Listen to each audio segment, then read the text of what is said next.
तुम कुछ भी करो, लेकिन उसे यहां मेरे ऑफिस तक मत पहुंचने दो। मैं कुछ नहीं जानता।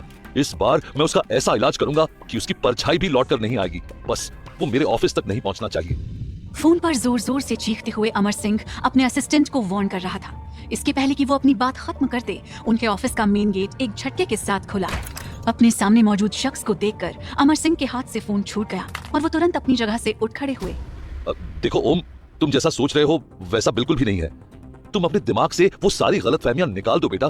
कांपती हुई आवाज में अमर सिंह ने कहा। ओम की आंखों में मौजूद गुस्सा देखकर अमर सिंह की जान निकली जा रही थी। अमर ऊपर से नीचे तक पूरा पसीने में भीग चुके थे और उनका एक एक शब्द उनके बदन की तरह बुरी तरह कांप रहा था। ओम गुस्से भरी आंखें लिए अपना एक एक कदम अमर सिंह की ओर बढ़ा रहा था। ओम ने अपनी कमर से पिस्तौल निकाली और उसे लोड करने लगा। तुझे क्या लगता है अमर सिंह, मैं तुझे यूं ही छोड़ दूंगा? मैं वो सब कैसे भूल सकता हूँ जो तूने मेरे और मेरे माँ बाप के साथ किया। आज मैं तेरा वो हाल करूंगा कि ऊपर से अगर भगवान भी नीचे उतर आए तो भी तेरी कोई मदद नहीं कर सकते। ओम ने इतना कहा ही था कि तभी अमर अपने घुटनों के बल बैठ गए और रोते हुए हाथ जोड़कर ओम के पैर पकड़ लिए। मुझे माफ कर दो बेटा, मुझे माफ कर दो। मुझसे बहुत बड़ी गलती हो गई। पैसों के लालच में मेरा दिमाग खराब हो गया था, इसलिए मैं अपने और पराये में फर्क नहीं कर पाया। अपने अंकल को माफ कर देना बेटा, बोलना माफ कर देगा ना? आज मैंने तुझे माफ कर दिया अमर, तो मेरे माँ बाप मुझे कभी माफ नहीं करेंगे। इतना कहने के साथ ही ओम ने अपना एक पैर उठाकर अपने कदमों में पड़े अमर सिंह के कंधे पर रख दिया।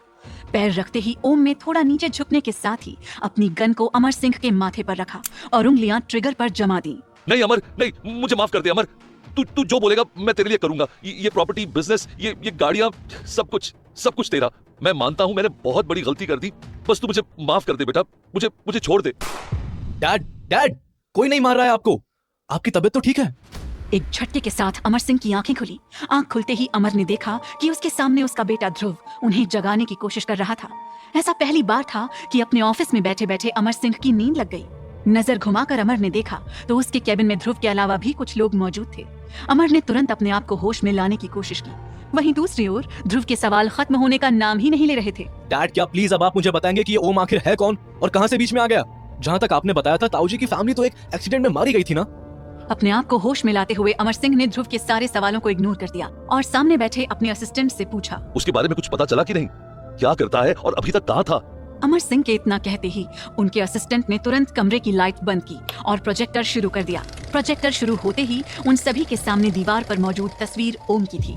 Sir, his full name is Om Singh Shekhawat, V&S group का मालिक। इसकी कंपनी अमेरिका के टॉप 5 लिस्टेड कंपनीज में से एक है सर। इसके पास हमारी कंपनी के मुकाबले 5 गुना ज्यादा एसेट्स हैं। इसकी कंपनी 10 साल पहले ही मार्केट में उतरी है, लेकिन इसने 100 साल पुरानी कंपनीज को भी धूल चटा दी है। इतना करने के बाद में भी ओम ने कभी भी अपनी पर्सनल डिटेल्स को पब्लिक नहीं होने दिया।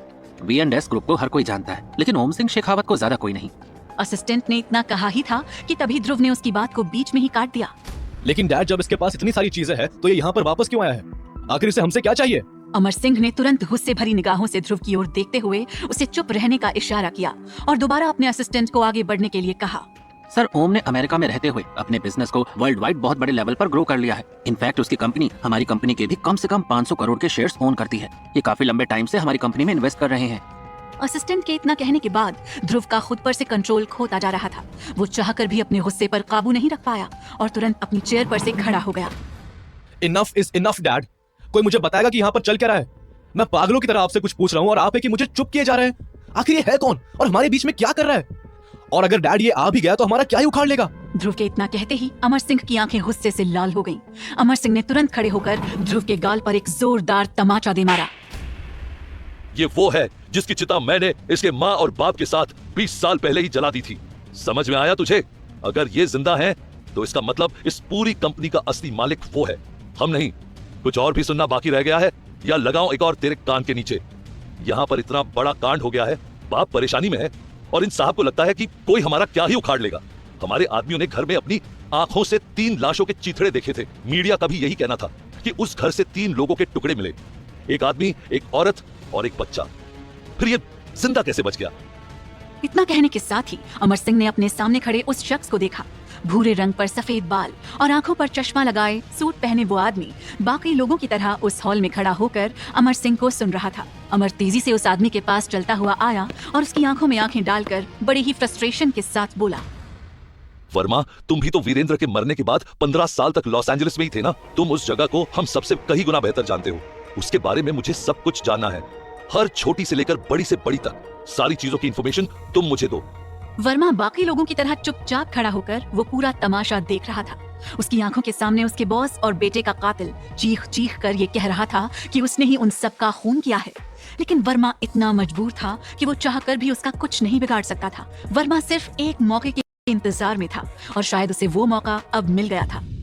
वर्मा को इतना कहने के साथ ही अमर सिंह ने बात को आगे बढ़ाते हुए कहा, अब तुम जा सकते हो वर्मा, और तुम लोग भी जाओ और अपने अपने काम पर लग जाओ।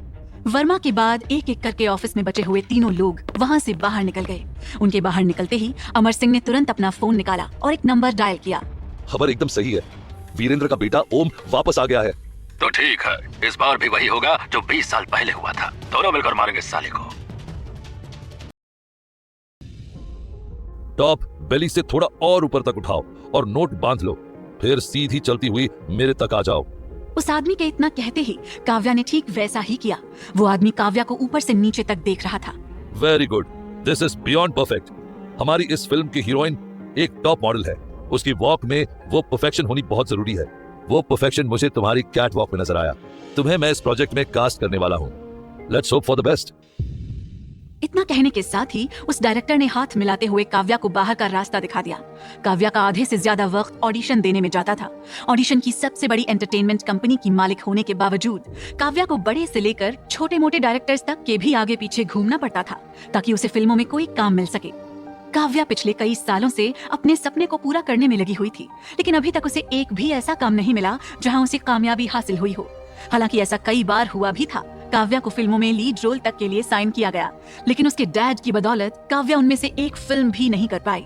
काव्या स्टूडियो से निकलकर मेन रोड की ओर ऑटो में बैठने के लिए जा ही रही थी कि तभी उसके फोन पर अननोन नंबर से एक कॉल आया।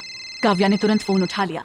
इसके पहले कि काव्या कुछ कहती, सामने से आवाज आई, अगले आधे घंटे में मैं तुम्हें लेने आ रहा हूँ। मुझे तुमसे कुछ जरूरी काम है। कॉल पर और कोई नहीं बल्कि ओम था।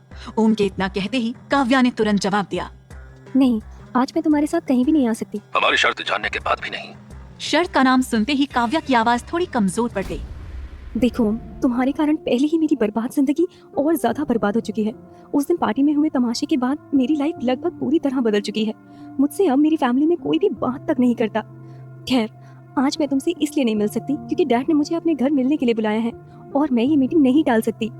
काव्या के डैड का जिक्र सुनते ही कुछ सेकंड्स के लिए फोन पर सामने से कोई आवाज नहीं आई। हेलो ओम, तुम मुझे सुन पा रहे हो? Yes, I can hear you. तो ठीक है, तुम अपने डैड के घर जा सकती हो, लेकिन वहाँ जाकर तुम सिर्फ वही कहोगी जो मैं तुम्हें कहूंगा। काव्या उस वक्त मेंटली इतनी ज्यादा परेशान हो चुकी थी कि उसका ओम से बहस करने का कोई मूड नहीं था। काव्या हर वो बात सुनती गई जो ओम उसे समझाता गया। उसने बदले में ओम से एक सवाल तक नहीं किया। ओम की बात खत्म होते ही काव्या ने उसकी सारी बातों पर हामी भरी और फोन रखते हुए ऑटो में बैठ गई। काव्या के बैठते ही ऑटो वहां से निकल गया। पूरे रास्ते काव्या उन्हीं सब बातों के बारे में सोच रही थी जो ओम ने उसे कही थी। डील शेयर में मिलते हैं। वो उस तरह के जवाब अपने डैड को कैसे दे सकती थी? ओम ने उसे एक ऐसी परेशानी में डाल दिया था जिसके चलते सबसे कम दाम घर उसके डैड से होने वाली उसकी मीटिंग और भी ज्यादा खतरनाक हो जाती। तकरीबन 10 मिनट तक चलने के बाद वो ऑटो एक आलीशान मेंशन के गेट पर जाकर रुका। ऑटो के वहां पहुंचते ही उस मेंशन के गेट पर मौजूद सिक्योरिटी गार्ड ने गेट खोल दिया और ऑटो अंदर चला गया। एक लंबे से गार्डन को क्रॉस करने के बाद वो ऑटो उस मेंशन के मेन गेट के बाहर जाकर रुक गया। ऑटो के रुकते ही काव्या ने उसे पैसे दिए और नीचे उतर गई। वहां पहुंचते ही काव्या ने अपनी नजर उस पूरे मेंशन पर दौड़ाई।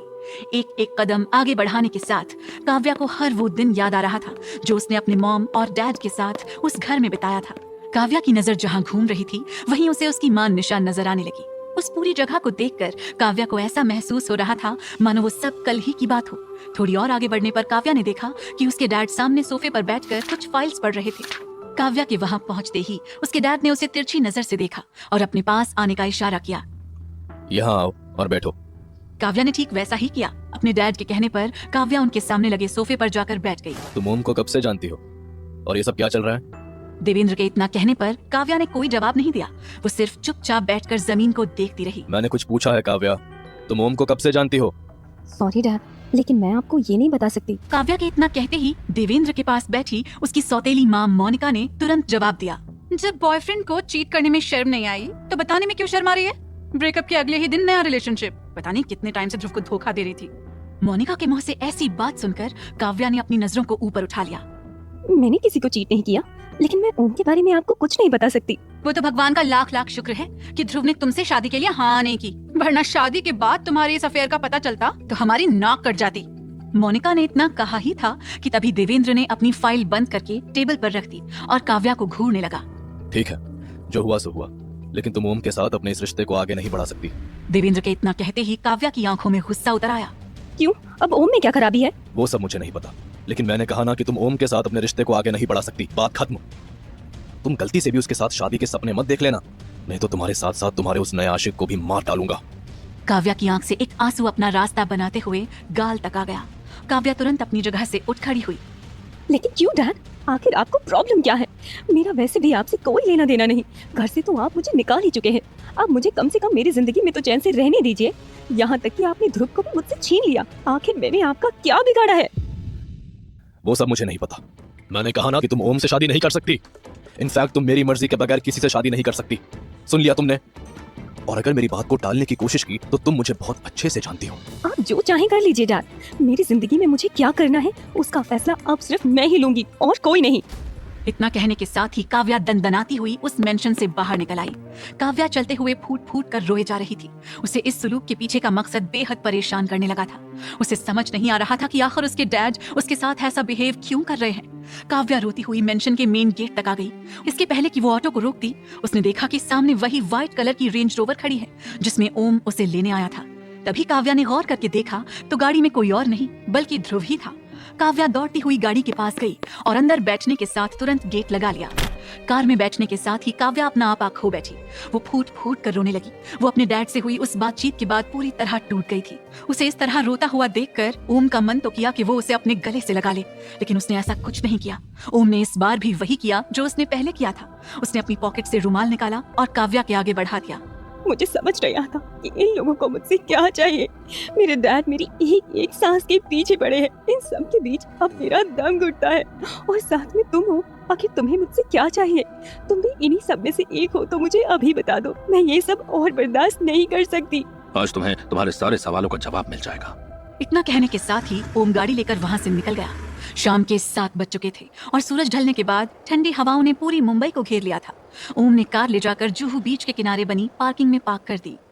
गाड़ी रोकने के साथ ही ओम गाड़ी से उतरा और काव्या का हाथ पकड़कर उसे अपने साथ समंदर के किनारे ले गया। वो काव्या को लेकर इतना तेज चल रहा था कि वहाँ पहुंचकर रुकने के बाद उन दोनों की धड़कन बहुत तेज चलने लगी थी।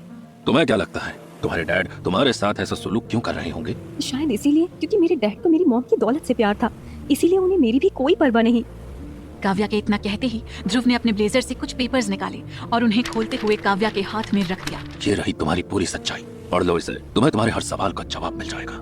काव्या ने तुरंत उसके हाथ से वो पेपर्स ले लिए और उन्हें घूरने लगी। कुछ सेकंड तक पढ़ने के बाद काव्या अपने होश खो बैठी। उसे समझ नहीं आ रहा था कि वो उस बात पर कैसे रिएक्ट करे। काव्या शॉक्ड होने के साथ पूरी तरह टूट चुकी थी। इसका मतलब मेरे साथ डैड शुरू से ही धोखा किया। आज तक मैं जो कुछ भी देखती आई वो सब कुछ झूठ था।